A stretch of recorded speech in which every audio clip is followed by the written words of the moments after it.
it going? Hope you're surviving the pandemic and even worse, the lockdown. So, my question to you is, what have you been doing to make yourself a better tennis player? And the courts are locked up. They have crime scene tape over them, at Reservoir Park. So what could you do?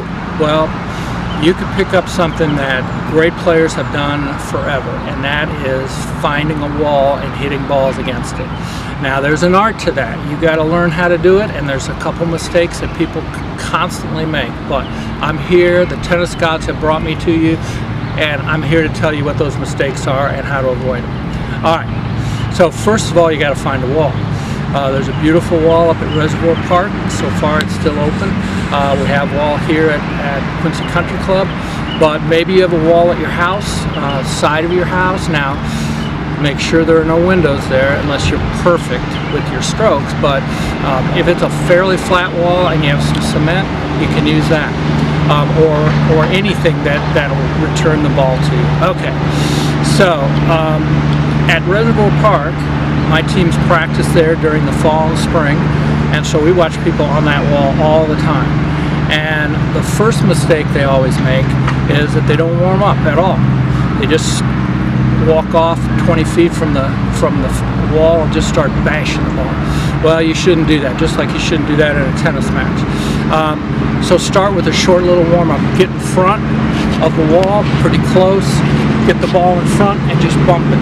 Move your feet, start tracking the ball, and you'll be fine. You'll give yourself maybe 5 minutes, maybe 25 hits, whatever you want to do, but just get a little warm up close to the ball, and then start backing up a little bit. Back up, that you can to the place where you can just take a normal ground stroke and just start hitting, nice and controlled. Watch your stroke. Hit 25 forehands and switch 25 backhands, or start with 10, whatever you think. Now, the second big mistake is that people don't move their feet when they hit against the wall. I mean, they see the wall isn't moving, but they decide just to plant their feet and start bashing it. Well, that's not going to help your strokes at all. You got to move your feet, you got to set yourself up and hit against the wall. Now, it can be boring. You might need some music. Maybe put your earbuds in or your Bluetooth speaker. Any of that, I can suggest music for you if you want. Good rock and American blues would go really well for this. Something like the Allman Brothers Live at the Fillmore, that would work.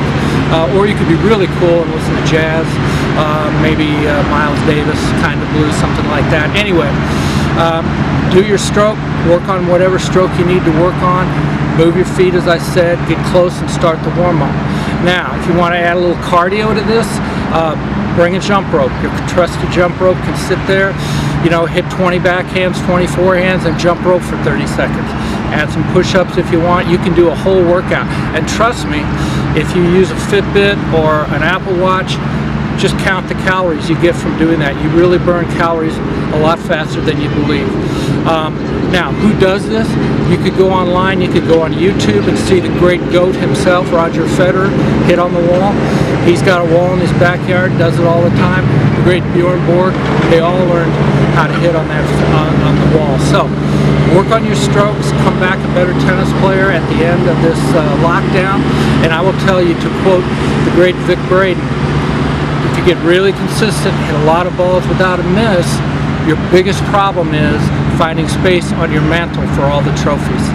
Stay well.